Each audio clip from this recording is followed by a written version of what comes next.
What is up, guys? Today I will show you how to fold your scooter, your Ninebot F-Series scooter. Here I have Ninebot F40, also this guide applicable for F30, F28, F25, F20 and many others F-Series scooters. So actually what you need to do is pretty simple. First disable your scooter, and the second step what you need to do is to unlock this bar here, the special mechanism, then press it, and it's very simple to fix it here on the back side of your scooter, of your wheel.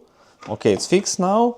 Then you can handle it really easily. And what you need to do to revert it back, you put your scooter, then unlock it here, put it up until it can be fixed. Okay, then it's fixed. Then fix it here. So currently it's fully fixed and very reliable. You can turn on and just ride it.